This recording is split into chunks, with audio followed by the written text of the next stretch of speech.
ನಮ್ಮೂರಿಗೆ ಸುಮಾರು ಒಂದು 30-40 ವರ್ಷದಿಂದ ನಮ್ಮೂರಿಗೆ ರೋಡ್ ಇರಲಿಲ್ಲ. ಎಷ್ಟೋ MLAಗಳಿಗೆ ಬಂದರು, ಎಷ್ಟೋ ವರ್ಷಗಳಿಂದ ಗೆದ್ದರು ಹೋದರು, ನಮ್ಮೂರಿಗೆ ರೋಡ್ ಮಾಡಿಕೊಡಿಲ್ಲ. ಏನಾಯ್ತು ಅಂದರೆ ನಮ್ಮ MLA ಅವರು ಮೊನ್ನೆ 8 ತಿಂಗಳ ಹಿಂದ್ಗಡೆ ನಮ್ಮೂರಿಗೆ ಬಂದಿದ್ದರೆ ಸ್ವಾಮಿ ನಮ್ಗೆ ರೋಡ್ ಇಲ್ಲ, ಸುಮಾರು 40-50 ವರ್ಷಗಳಿಂದ ನಾವು ಹಿಂಗೆ ಸಾಯ್ತಾ ಇದ್ದೀರಿ, ನಮಗೊಂದು ರೋಡ್ ಒಂದು ಮಾಡಿಕೊಡಿ ಅಂತ ನಾವು ಕೇಳಿದ್ರೆ ಸರಿ ಅಣ್ಣ ಮಾಡಿಕೊಡ್ತೀರಿ ಅಂತ ಹೇಳಿದ್ರು ನಮ್ಮ ಶಾಸಕರು. ಹೇಳಿದ್ರು ಮತ್ತು ಆ ಮಾತು ಪ್ರಕಾರವಾಗಿ ನಮ್ಗೆ ರೋಡ್ ಹಾಕ್ಕೊಟ್ಟಿದ್ದಾರೆ. ರೋಡ್ ಹಾಕ್ಕೊಟ್ಟು ಇವಾಗ ಜಂಗಮಾರಪನಹಳ್ಳಿಯಿಂದ ಇಟ್ಟನಹಳ್ಳಿವರೆಗೆ ನಮ್ಗೆ ರೋಡ್ ಆಗಿದೆ. ಸುಮಾರು ಜನ ಸ್ಕೂಲ್ ಹುಡುಗರು ಪಾಪ ಆ ಕಡೆ ಹಳ್ಳಿಗಳಿಂದ ಬರ್ತಾರೆ, ಅವ್ರಿಗೆಲ್ಲ ಜಾಸ್ತಿ ತೊಂದರೆ ಆಗಿತ್ತು, ಅವ್ರಿಗೆಲ್ಲ ತುಂಬ ಅನುಕೂಲ ಆಗ್ತಾಯಿದೆ. ಇವಾಗ ಇದೇ ಥರ ಇನ್ನೂ ಜಾಸ್ತಿ ಮಾಡಬೇಕು ನಮ್ಮ MLA ಅವರು ಅಂತ ಇದು ಮಾಡ್ತೀವಿ. ರೋಡ್ ಸರಿ ಇಲ್ಲದೆ ಯಾವ ರೀತಿ ಒಂದು ಸಮಸ್ಯೆಗಳನ್ನು ಅನುಭವಿಸಿದ್ರಿ ನೀವು ಅಂತ? ಸರ್ ಎಲ್ಲ ಜಲ್ಲಿ ರೋಡೇ. ಈ ಮಳೆ ಬಂದರೆ ಎಲ್ಲ ನೀರು ನಿಂತು ಹೋಗ್ತೈತೆ. ಟೂ ವೀಲರ್ ಆದರೆ ಬರೋಕ್ಕೆ ಆಗಲ್ಲ, ಸ್ಕೂಲ್ ಹುಡುಗರು ಹೋಗೋಕ್ಕಾಗಲ್ಲ. ಆ ಥರ ಎಲ್ಲ ಯಾಕೆ ಜಾಸ್ತಿ ಅಧ್ವಾನ ಆಗಿಬಿಟ್ಟಿದೆ ಬಿಡು. ನಾವು ಈ ಕಾಡಲ್ಲಿ ಇರ್ತೀವಿ ನೋಡೋ, ಹಳ್ಳಿಗಳು ಯಾವನ ಕಾಡಲ್ಲಿ ಇರ್ತೀವಿ ನೋಡೋ, ಆ ಥರ ಇತ್ತು ನಮಗೆ. ಇವಾಗ ಒಂದು ವ್ಯವಸ್ಥೆ ಮಾಡಿಕೊಟ್ಟಿದ್ದಾರೆ, ಚೆನ್ನಾಗಿ ಮಾಡ್ತಾಯಿದ್ದಾರೆ. ಇವಾಗ ಸ್ಯಾಂಕ್ಷನ್ ಮಾಡಿದ್ದಾರೆ, ರೋಡ್ ಆಗ್ತಿದೆ. ಏನು ಹೇಳ್ತೀರಿ ಅವ್ರ ಕಾರ್ಯಕ್ಕೆ? ಸರ್ ಅವರು ಈ ಥರ ಕೆಲಸ ಮಾಡಿಕೊಟ್ಟಿದ್ದಾರೆ, ನುಡಿದಂತ ನೀಡ್ತಿದ್ದಾರೆ. ಏನು ಹೇಳಕ್ಕೆ ಇಷ್ಟ? ಅವರು ಪ್ರದೀಪ್ ಈಶ್ವರ ಅಣ್ಣ ಅವ್ರಿಗೆ ಇನ್ನೂ ಒಂದು ಸತಿ ಗೆದ್ದು ಬಂದು ನಮಗೆಲ್ಲ ಸೇವೆ ಮಾಡಬೇಕಂತ. ಅಲ್ಲ, ಒಂದು ಕಡೆ ಪ್ರದೀಪ್ ಈಶ್ವರ ಅವರು ಏನು ಅಭಿವೃದ್ಧಿ ಮಾಡ್ತಾ ಇಲ್ಲ ಅಂತ ಹೇಳ್ತಾರೆ, ಇದೆಲ್ಲ ಅಭಿವೃದ್ಧಿನ ಅಲ್ವಾ?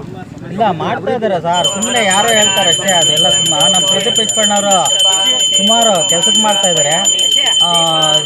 ಜಾಸ್ತಿ ಹಳ್ಳಿಗಳಿಗೆ ಬಡ ಜನಕ್ಕೆ ಸುಮಾರು ವ್ಯವಸ್ಥೆ ಮಾಡಿಕೊಡ್ತಾ ಇದ್ದಾರೆ. ಅದೆಲ್ಲ ಸುಳ್ಳು ಮಾತುಗಳವು, ಅವೆಲ್ಲ. ಒಳ್ಳಳ್ಳಿ ಪಂಚಾಯಿತಿ ವ್ಯಾಪ್ತಿಗೆ ಬರ್ತಕ್ಕಂಥ ಏನೀಗ ಇಟಪನಹಳ್ಳಿ ಗ್ರಾಮದಿಂದ ಹಿಡಿದು ಜಂಗಮಾರಪನಹಳ್ಳಿ ಗ್ರಾಮದವರೆಗೂ ನಮ್ಮ ಶಾಸಕರ ಅನುದಾನದಲ್ಲಿ 2 ಕೋಟಿ ರೂಪಾಯಿ ಡಾಂಬರೀಕರಣ ರಸ್ತೆಯನ್ನು ಇವತ್ತು ನಾವು ಗುದ್ದಲಿ ಪೂಜೆ ಈಗಾಗಲೇ ಶುರು ಮಾಡಿದ್ದೀವಿ. ಶುರು ಮಾಡಿ ಇವತ್ತೇ ಕೆಲಸ ಕೂಡ ಇವತ್ತೇ ಸ್ಟಾರ್ಟ್ ಆಗುತ್ತೆ. ನನಗೆ ಗೊತ್ತಿದ್ದ ಮಟ್ಟಿಗೆ 15-20 ದಿನದಲ್ಲಿ ಈ ರಸ್ತೆ ನವೀಕರಣವಾಗಿ ಜನಗಳಿಗೆ ಓಡಾಡೋಕ್ಕೆ ಒಳ್ಳೆ ಅನುಕೂಲ ಆಗ್ತದೆ ಅಂತ ನಾನು ಹೇಳಕ್ಕೆ ಬಯಸ್ತೀನಿ. ಇದು ನನಗೆ ಗೊತ್ತಿದ್ದ ಮಟ್ಟಿಗೆ ನಾನು ಹುಟ್ಟಿರಲಿಲ್ಲ ಅನಿಸ್ತದೆ. ನನಗೆ 29 ವರ್ಷ. ಬಚ್ಚೇಗೌಡರು ಶಾಸಕರಾಗಿದ್ದಂಥ ಸಂದರ್ಭದಲ್ಲಿ ಅವಾಗೇನೋ ಹಾಕಿದ್ರಂತೆ ಈ ಊರು ಜನಗಳು ನನಗೆ ಹೇಳಿದ್ದು. ಅವತ್ತಿಂದ ಇವತ್ತುವರೆಗೂ ಕೂಡ ರಸ್ತೆ ಯಾವ ರೀತಿ ಇತ್ತಪ್ಪ ಅಂತಂದರೆ ನೀವೇ ಈ ಫೋಟೋಸ್ ನೋಡ್ಬೋದು. ಈ ಜಿಲ್ಲೆಯಿಂದ ಜನಗಳು ಬಿದ್ದೋಗುವಂಥ ವ್ಯವಸ್ಥೆ ಇತ್ತು.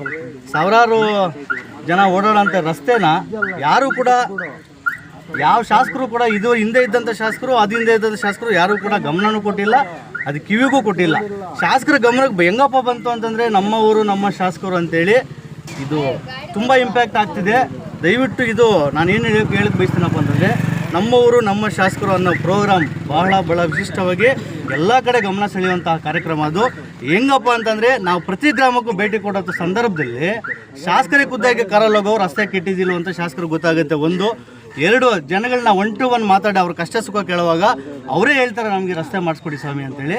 ನಾವು ಯಾವ್ಯಾವ ಊರಿಗೆ ನಮ್ಮ ಊರು ನಮ್ಮ ಶಾಸಕರು ಪ್ರೋಗ್ರಾಮ್ನ ಭೇಟಿ ಕೊಟ್ಟಿದ್ದೀವಿ, 95% ಈಗಾಗಲೇ ಎಲ್ಲ ಕೆಲಸಗಳು ಶುರುವಾಗಿದೆ. ಅಂದರೆ ಹಿಂದೆ ಇರ್ತಕ್ಕಂಥವ್ರು ಬರೀ ಬೂಟಾಡಿಗೆ ಮಾತುಗಳು, ಬರೀ ರೀಲ್ಸ್ಗಳು ಮಾಡ್ಕೊಳ್ಳೋದು, ಫೋಟೋಗಳು ತಗೊಳ್ಳೋದು, ಗುದ್ದಲಿ ಪೂಜೆ ಮಾಡಿಬಿಟ್ಟು ಹೊರಟೋಗ್ಬಿಟ್ಟು ಕೆಲಸನೇ ಶುರು ಆಗ್ತಿರ್ಲಿಲ್ಲ.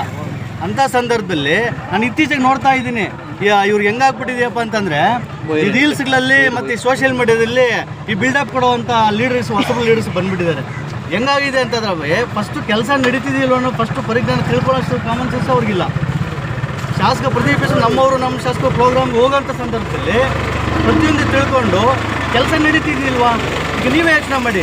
ಈಗ ನಾನು ಏನಪ್ಪ ಮಾತಾಡ್ಕೊಡ್ತೀನಿ ಅಂದರೆ, ಈಗ ಕೆಲವರು ಈ ರೀಲ್ಸ್ಗೆ ಮತ್ತು ಈ ಸೋಷಿಯಲ್ ಮೀಡಿಯಾದಲ್ಲಿ MLA ಅವ್ರನ್ನ ಟೀಕೆ ಮಾಡೋದೊಂದೇ ಅವ್ರ ಗುರಿ ಆಗಿಬಿಟ್ಟಿದೆ. ನಾನು ಅವ್ರಿಗೆ ಏನು ಪ್ರಶ್ನೆ ಮಾಡೋಕ್ಕೆ ಹೋಗ್ತೀನಪ್ಪ ಅಂತಂದರೆ, ನಮ್ಮ ಊರು ನಮ್ಮ ಶಾಸಕರು ಏನು 220 ಹಳ್ಳಿ ನಾವು ಸುತ್ತಿದ್ದೀವಿ, ನೀವೊಂದು ರಿಪೋರ್ಟ್ ತಗೊಂಡು ಯಾವ ಕೆಲಸ ಆಗಿದೆ, ಯಾವ ಕೆಲಸ ಆಗಿಲ್ಲ ಅಂತ ನೀವೇ ಯೋಚನೆ ಮಾಡಿ. ಫಸ್ಟ್ ಮಾತಾಡೋವಾಗ ಕೆಲಸ ನಡೆದಿದ್ದು ಇಲ್ವ ಅಂತ ತಿಳ್ಕೊಂಡು ಮಾತಾಡಿ. ನಾನು ಹೇಳೋದು ಒಂದೇ, ಪ್ರದೀಪ್ ಈಶ್ವರ್ ಕೆಲಸಗಳು ಉಳಿತವೆ, ಟೀಕೆಗಳು ಸಾಯುತ್ತವೆ. ಇಂಥ ಸಾವಿರಾರು ಅವ್ರ ವಿರೋಧಿಗಳು ಅವ್ರನ್ನ ಕೆಳಗಿಳಿಯಬೇಕು ಅಂತ ನೋಡಿದ್ರೆ ಜನ ಕೈ ಹಿಡಿತಾರೆ. ಟೀಕೆಗಳಿಗೆ ಯಾವುದೇ ರೀತಿ ನಾವು ಕಿವಿ ಕೊಡಲ್ಲ. ನಮ್ಮ ಕೆಲಸ ಅಭಿವೃದ್ಧಿ ಕಡೆ ಕೆಲಸ ಅಂತ ನಾನು ಹೇಳಲಿಕ್ಕೆ ಬಯಸ್ತೇನೆ. ಪ್ರದೀಪ್ ಈಶ್ವರ್ ಅವರು